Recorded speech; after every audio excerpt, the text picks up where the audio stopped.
Bom dia a todos, bom dia a todas.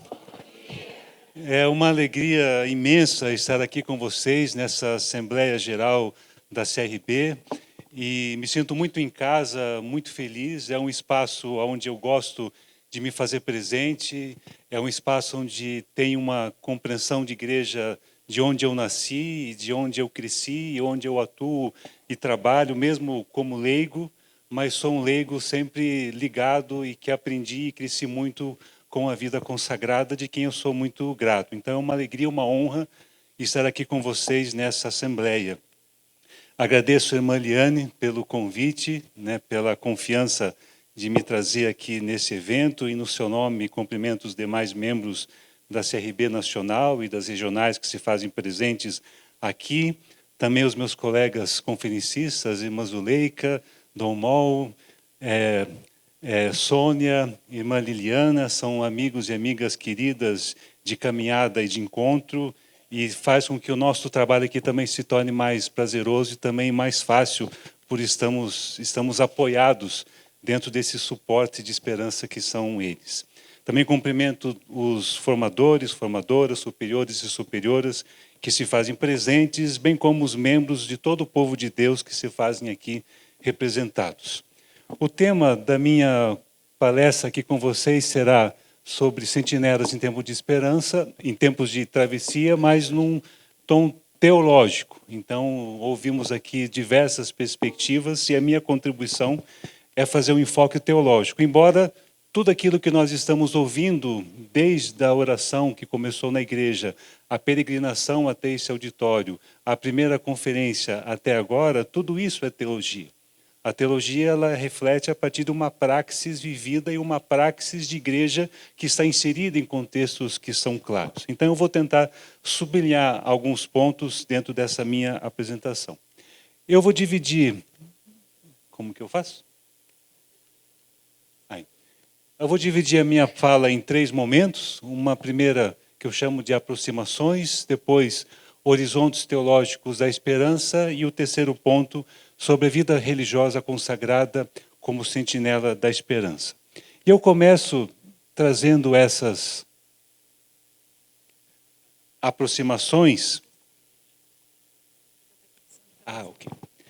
E como primeira aproximação, eu gostaria de dizer que eu preciso, antes de mais nada, tirar as sandálias dos pés, porque a terra que eu estou pisando aqui é uma terra sagrada. E aqui eu quero colocar o meu respeito e a minha admiração a todo o trabalho, a todo o percurso histórico da CRB e aquilo que vocês construíram, aquilo que vocês ofereceram à Igreja do Brasil e à sociedade brasileira. São 70 anos de caminhada e há pessoas aqui que foram e que ainda são minhas referências em nível teológico, em nível pastoral e também em referências em nível de vida. A contribuição da CRB e das congregações e institutos para a vida da Igreja do Brasil, bem como para o desenvolvimento da nossa sociedade, em especial a atenção aos mais necessitados, vulneráveis e empobrecidos, é de uma riqueza tamanha e nós não temos como medir isso. Então aqui nós temos representadas percepções de igreja, percepções de missão, e quase todos os carismas aqui representados, sejam carismas mais antigos, sejam carismas mais novos, de grandes congregações ou de pequenas congregações, são carismas que tocam feridas e vulnerabilidades na nossa sociedade brasileira, onde a igreja se faz aí presente. Então, eu acho que temos que ter esse respeito e esse reconhecimento. E todos nós somos tocados pela vida consagrada de uma maneira ou de outra. No ano que a Igreja do Brasil celebrou o ano da vida consagrada, o Frei Suzin, que está ali atrás, escreveu um livro e me convidou para ter uma participação. E naquela ocasião escrevi algo que é mais ou menos assim. É justo dizer que todos nós somos marcados pela vida consagrada e por seus carismas de alguma forma. Em algum momento eles se tornaram próximos de nossas vidas, seja na infância, na comunidade, nas inúmeras escolas, nos projetos sociais e em caminhos de espiritualidade. Costumo dizer que os diversos carismas são o florear sempre novo e diferente que nos absorve e que nos encanta. Um colorido que enriquece e dá forma a tudo que nos rodeia na fé. sobretudo porque muitos carismas estão ligados a uma opção radical por Cristo e pelo reino, fazendo das opções de Cristo as suas reais opções, assumindo até o fim as mesmas consequências, e muitas vezes uma consequência de cruz. Esse sentimento de entrega, de luta, de amor e paixão é o que encanta na vida religiosa consagrada e faz daqueles e daquelas que seguem esse caminho verdadeiros discípulos missionários. Por essa razão eu acho que eu preciso tirar as sandálias dos pés, porque essa terra que nós estamos pisando, que nós estamos semeando, que nós estamos construindo, é uma terra sagrada. E eu sou muito grato de ter compartilhado e aprendido na minha vocação pastoral, da minha vocação de igreja, com muitos carismas religiosos, muitos carismas que fazem parte da caminhada de todos vocês. A segunda aproximação que eu gostaria de trazer é porque eu estou falando aqui com vocês como leigo, assim como a Sônia como leiga, eu também estou aqui como leigo, teólogo, casado, pastoralista, pai de 2 filhos, que venho a essa assembleia na ousadia, mas também na humildade de dizer alguma coisa a vocês. Eu diria também na esperança. E como leigo que eu estou aqui, é como leigo que eu compartilho o meu olhar, a minha vocação e a minha esperança para com a vida consagrada. E eu trago assim algumas perguntas que poderiam nos orientar. O que eu vejo estando aqui? E o que eu trago vindo aqui? Eu vejo histórias, eu vejo rostos, eu vejo projetos pastorais, vidas, eu vejo experiências martiriais, eu vejo testemunhos, mas eu também trago a minha experiência, a minha história, a minha vida, a minha família, a minha mãe, que foi quem me ensinou os caminhos da fé. Eu coloco isso à disposição de vocês como um ofertório daquilo que nós vamos construindo. Mas vocês também podem olhar entre vocês, também olhar para a nossa trajetória, para mim, e perguntar o que vocês veem. E quando vocês chegaram aqui nessa assembleia, também devem se perguntar, o que é que nós estamos trazendo? Nós peregrinamos da igreja até esse auditório, trazendo alguns cartazes de rostos que são significativos para nós. Mas dentro de nós também trouxemos outros rostos, outros cartazes. Você está aqui representando a sua congregação, a sua comunidade, a sua vida religiosa. Isso é uma história que não tem tamanho e que não cabe em poucas palavras. Então, trazemos isso para que juntos possamos construir e para que juntos também possamos esperar. A esperança é um dom, mas é um dom que exige uma espera que se faça coletiva. Então, antes de eu perguntar aquilo que eu posso esperar, entendendo que a esperança é um dom e que a esperança é coletiva, eu deveria perguntar, com quem posso esperar aquilo que me é dado a esperar? E aí nós construímos um caminho de igreja também sinodal. Nesses tempos de travessia, travessia da história humana, travessia da igreja, um momento de muitos desafios e de um tempo que nos pede coragem para caminharmos juntos, algo que devemos aprender. Isto é sinodalidade. Nesse tempo novo que a igreja nos convida e que é um tempo do Espírito. Nesse tempo eu digo que posso esperar, porque eu espero com vocês. E digo que vocês também podem esperar, porque esperam comigo, com outros e com outras. E juntos podemos esperar, e juntos podemos caminhar aos horizontes de nossa esperança, sendo para outros e outras sentinelas, sendo para outros e outras testemunhos, ou como eu gosto de dizer, sendo suporte de esperança para aqueles e aquelas que já não podem mais esperar.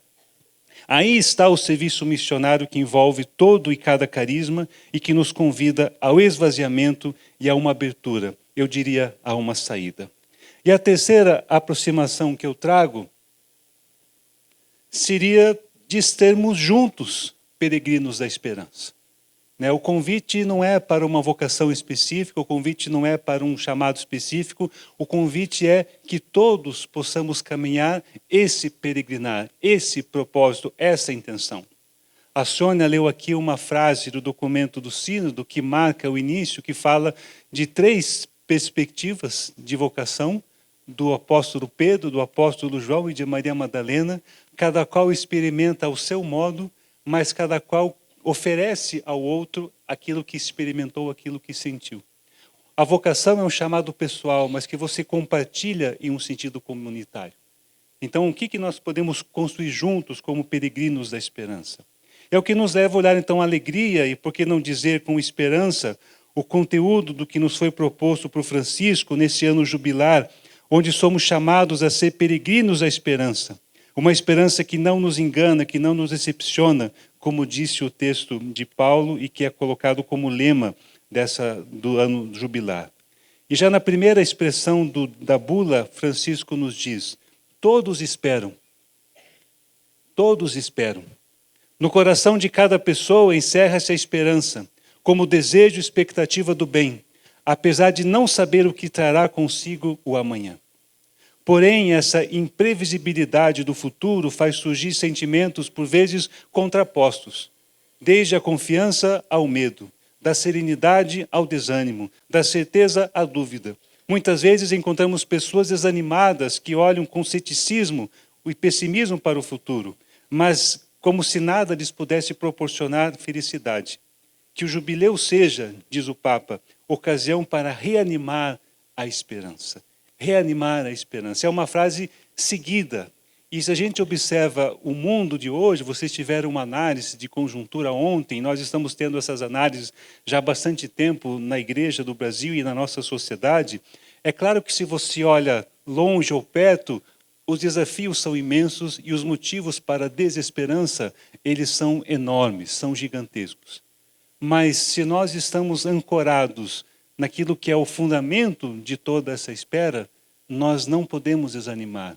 Mesmo diante das cruzes, mesmo diante das dificuldades, nós continuamos esperando, continuamos sendo teimosos nessa dimensão da prática da esperança. Porque é uma esperança que não engana. E ela não engana porque ela tem uma dimensão forte. E aqui eu trago uma outra passagem da bula, que é do número 3, que diz assim: a esperança nasce do amor e funda-se no amor que brota do coração de Jesus trespassado na cruz. Então não é qualquer esperança. É uma esperança que está baseada nessa entrega ou nessa doação, nessa ação de Deus para conosco e que se torna única no evento Cristo e é a fonte e a razão de toda a nossa esperança. Então, ser peregrino dessa esperança de modo coletivo, conjunto, sinodal, é ser capaz de levar esperança em lugares onde ela não está, onde as pessoas não têm mais força para esperar. Ser peregrino da esperança é educar e ensinar a esperar, mesmo e apesar de tudo.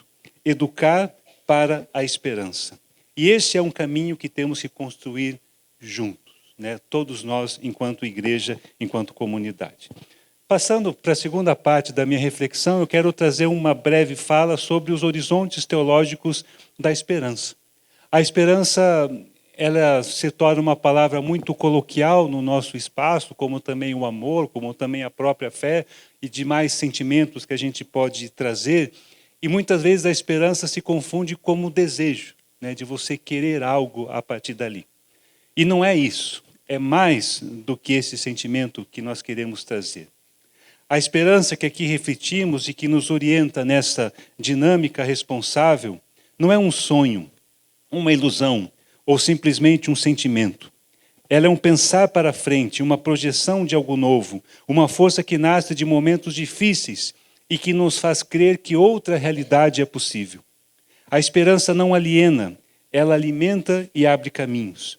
Ela não nos fecha a realidade, ao contrário, ela cresce da realidade sofrida.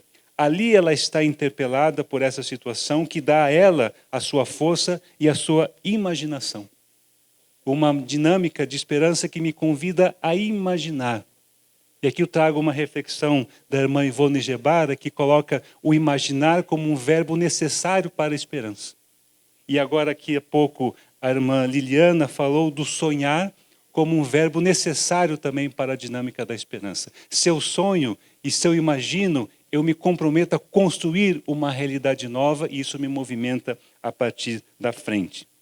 Então são essas questões que vão nos colocando, uma imaginação que ousa pensar e criar algo novo, algo diferente como vida e também vida nova. E essa concepção de esperança hoje se vê diante de desafios que são longe, que são perto de nós, desafios que são estruturais da nossa sociedade, que tem problemas na dimensão da precariedade, na vulnerabilidade, o aumento da pobreza, o aumento da explosão, da violência contra mulheres, da violência contra crianças, as questões de igreja, diversos temas que são tratados, o tema dos abusos, o tema da violência de gênero, a questão da falta de oportunidade, a questão da não transparência, a questão do poder e do abuso de poder, são desafios para o nosso propósito de esperança, que nos convida sempre a uma dimensão nova.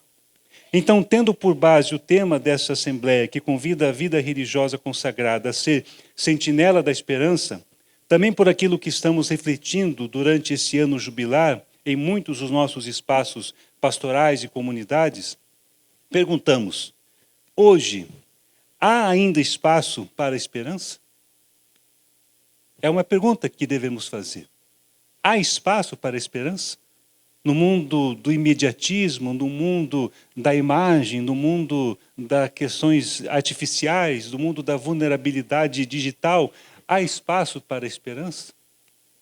E que rosto tem, que característica teria essa esperança? E de que maneira e com que rosto podemos visualizar essa nossa compreensão de esperança? O conteúdo e a noção de esperança condicionarão a forma de como esperamos e qual será a nossa atitude perante a ela. Isso em nível de sociedade, porque somos humanos que esperam, como diz a bula papal, e em nível de fé e de vida comunitária, pois a esperança é uma dinâmica fundamental da experiência cristã. Então vale a pena perguntar novamente, hoje, há ainda espaço para a esperança?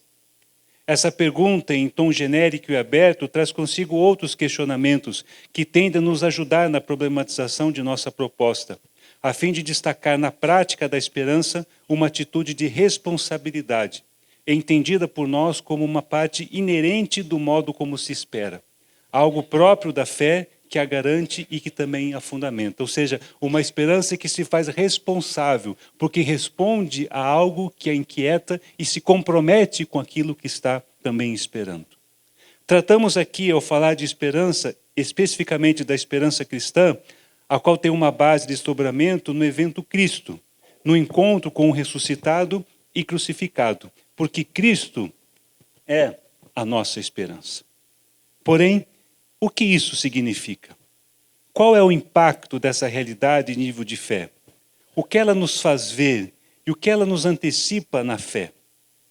Entra aqui essa relação e tensão entre o Cristo ressuscitado, crucificado, que é o fundamento, o conteúdo, o horizonte daquilo que nós esperamos. Assim, a projeção que se tem do ato de esperar é que vai definir o seu espaço e lugar, bem como a amplitude daquilo que compreendemos por esperança, naquilo que a antecede e no que se tornarão depois as suas implicações. Sim, porque a esperança, ter esperança, traz consequências e traz exigências. E aqui eu coloco 3 perguntas que são fundamentais para que você possa canalizar essa esperança cristã, tendo Cristo ressuscitado como seu fundamento. Volta, por favor. Seria, o que esperamos? Por que esperamos? E como esperamos? O que esperamos, por que esperamos e como esperamos? Essas 3 perguntas têm que ser respondidas por todos nós, para que você possa entender o dinamismo que a esperança é capaz de fazer na vida eclesial, na vida pastoral, na vida da missão de igreja. Isso vai trazer exigências para todos nós. Se nós aqui, como exercício de discernimento, não nos detivermos na especificidade dessa esperança, da esperança cristã, a razão que a fundamenta, o destino que ela busca, espera, esvazia-se de conteúdo. Faz-se necessário, pois, perguntar sobre o lugar da esperança, se ela encontra espaço na atual sociedade, na vida da igreja, nos nossos carismas e congregações, e de que maneira o ato de esperar formaliza uma expectativa nova para o ser humano de hoje, seja em âmbito de religiosidade, seja em âmbito de humanidade e sociedade, onde ele está inserido e responde contextualmente à sua fé. Vale também perguntar sobre o conteúdo de nossa esperança, onde ela se fundamenta e onde de fato está ancorada essa dimensão do mistério maior. Na bula, ainda papal, o Papa insiste, no número 18. Assim deve ser. Precisamos transbordar de esperança, para testemunhar de modo credível e atraente a fé e o amor que trazemos no coração, para que a fé seja jubilosa e a caridade seja entusiasta. Então, Francisco une aqui fé, esperança e caridade. Então, eu tenho que transbordar de esperança, ele coloca a esperança antes da fé, né? Então, eu transbordo de esperança para que a minha fé seja jubilosa e para que a caridade seja entusiasta. E aí eu sei que para Francisco é um jesuíta, para os jesuítas, aqui deve ter alguns, Santo Inácio coloca a esperança antes da fé e da caridade, e Francisco faz a mesma coisa aqui dentro da bula papal. Então, para que cada um seja capaz de oferecer ao menos um sorriso, um gesto de amizade, um olhar fraterno, uma escuta sincera, um serviço gratuito, sabendo que no Espírito de Jesus isso pode tornar-se uma semente fecunda de esperança para quem o recebe. Mas o texto ainda insiste na sequência, no mesmo número 18. Qual é o fundamento dessa esperança? Onde ela está disposta, onde ela está atuando, onde ela vai se fazer de maneira concreta. Por isso é importante a reflexão sobre o lugar dessa esperança, porque ela não é alienada, ela se faz real e concreta no percurso da história. Então, a Zuleika falava aqui agora há pouco, não é ao subir, nós cremos num Deus que desceu. A verdade maior da nossa fé é crer num Deus que se fez carne. E nada é estranho a Deus porque Ele assumiu tudo. Então, aquilo que eu sou chamado a esperar tem que ter os pés calcados na realidade, firmados na realidade. A âncora é um símbolo da esperança porque ela firma a nossa condição de fé em uma realidade que se faz concreta, mesmo se as águas são tumultuosas, mas você está firme dentro dessa condição. Então, o lugar da esperança é uma questão fundamental, porque é nesse lugar que você vai ter as suas lutas diárias, os desafios que são pastorais e sociais, onde você vai se envolver com o seu carisma, onde essa esperança será testada, basicamente, na prática. Então, a esperança cristã, podemos dizer, é concebida e percebida no íntimo da realidade humana, no concreto da história, mas ela transcende. A diferença é que a esperança cristã também se faz contemplativa. Ela se abre ao novo, mesmo no risco de ser vulnerável e frágil em sua espera, devido à novidade e à imprevisibilidade. E tanto aqui a irmã Zuleika como a irmã Liliana falaram dessa fragilidade e falaram dessa dimensão da vulnerabilidade, que é algo muito próprio da condição humana e também próprio da dimensão cristã de um Deus que se fez vulnerável. E nessa vulnerabilidade se faz forte, porque nos ama intensamente. Ela, como esperança, é operativa, que é uma expressão usada por Gustavo Gutierrez. Da mesma forma como a esperança humana, mas essa operação é impulsionada por um dom maior, numa virtude que se abre e reconhece o mais íntimo da história. Então, para nós cristãos, essa esperança tem um rosto, que é Cristo.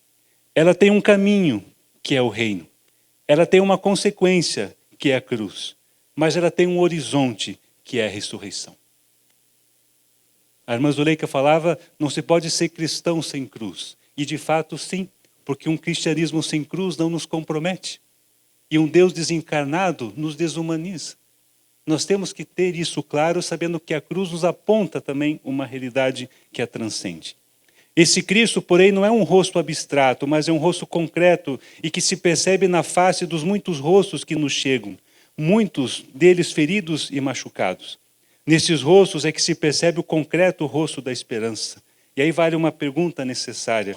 Qual é o rosto da nossa esperança? Este caminho do reino que somos convidados a seguir em esperança, como peregrinos, como sentinelas, que antecipam e orientam, não se traduz num discurso, nem mesmo em práticas religiosas, mas se faz operante em situações concretas da sociedade, no impulso de um mistério maior, em atuações coletivas, em movimento, oração, ação e prática pastoral. Perguntamos então, qual é a esperança que mobiliza, que impulsiona, que operacionaliza os nossos carismas? E mais, com que rosto de esperança nós nos encontramos?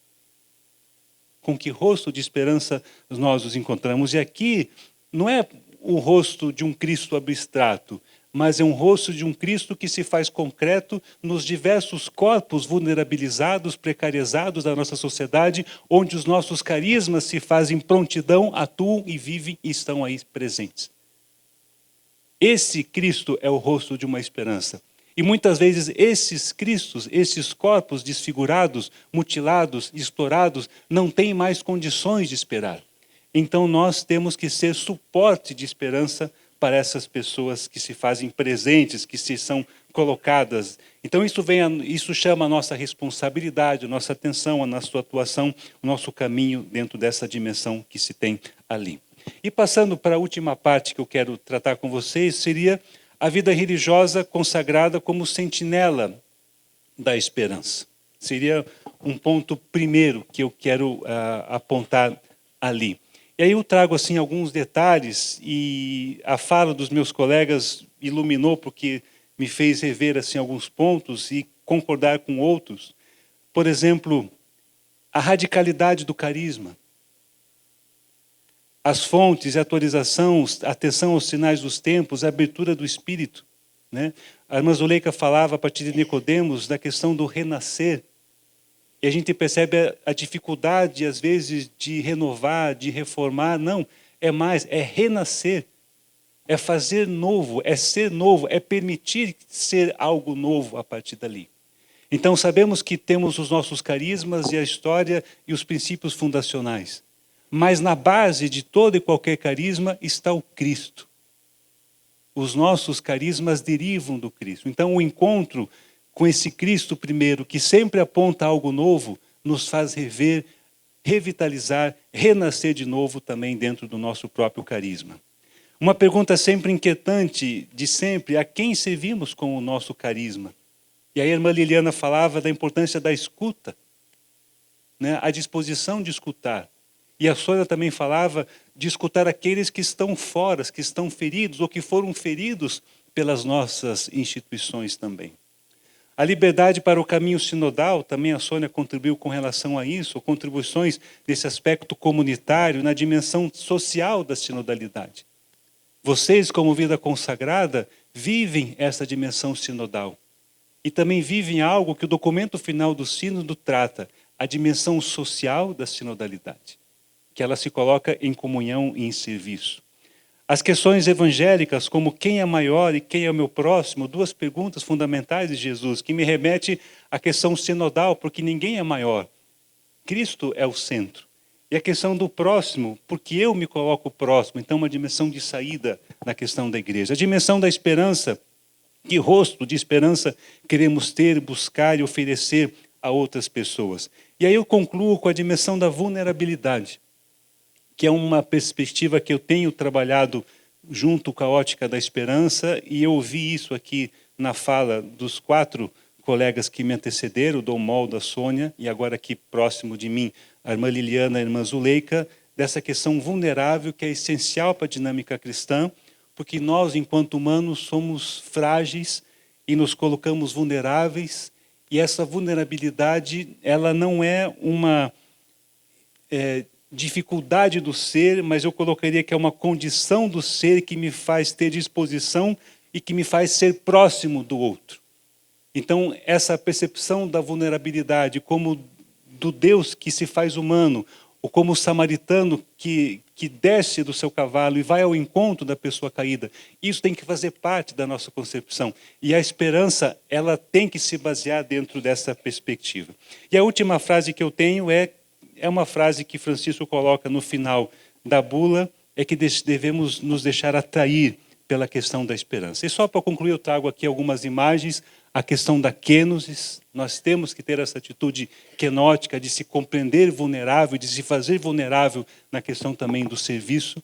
A questão do Cristo, do mistério pascal, e essa imagem lá de São Félix, ela é muito impactante, porque ela nos mostra o ressuscitado que aponta o reino, mas que aponta o caminho da cruz, e que nós somos convidados a seguir e ter as mesmas opções.